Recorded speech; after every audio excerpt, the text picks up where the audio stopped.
Hi English lovers. අද අපි බලමු අපේ future plans අපේ අනාගත plans අපි කොහොමද ඉදිරිපත් කරන්න කියලා. අපි ඒකට use කරනවා going to. When do we use going to? කොයි වෙලාවටද අපි going to කියන එක use කරන්නේ? We use going to talk about future plans.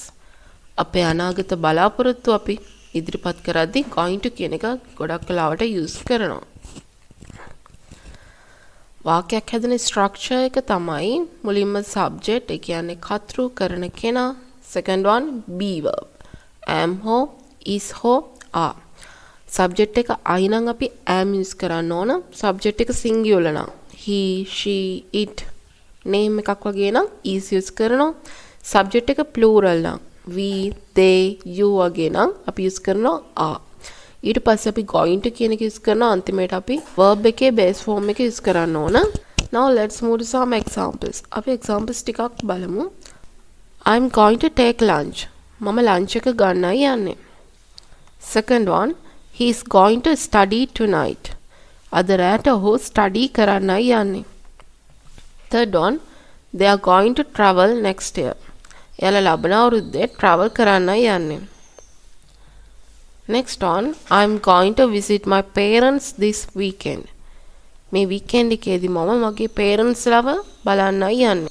Next one, she is going to start a new job next month. ලබන මාසේ ඇය අලුත් job එකක් පටන් ගන්නයි යන්නේ. Some common mistakes. අපි බලමු common mistakes ටිකක් going to use කරලා වාක්‍යයක් හදද්දී. First sentence එකේ තියෙන්නේ I going to eat. Second sentence එක I going to play. මේකේ අඩුවක් දැනෙනවද මේ වාක්‍ය දෙකේම? Can you find the mistake? mistake එක හොයන්න පුළුවන්ද බලන්න. First sentence එක වෙන්න ඕන I am going to eat. ඔයාලට පේනවා ඇති මේකේ be verb එක අමතක වෙලා. am එක. එහෙනම් හරි වාක්‍ය වෙන්න ඕන I am going to eat. second one ඒකෙත් be verb එක අමතක වෙලා තියෙන්නේ. හරි වාක්‍ය වෙන්න ඕන he is going to play. ඔහු සෙල්ලම් කරන්නයි යන්නේ. මේ වගේ mistakes කරන්න නැතුව going to use කරලා හරියට වාක්‍යයක් හදන්න ඉගෙන ගන්න. එහෙනම් going to practice කරන්න හොඳටම ඔයාලගේ spoken English skills වැඩි කරගන්න. See you next time.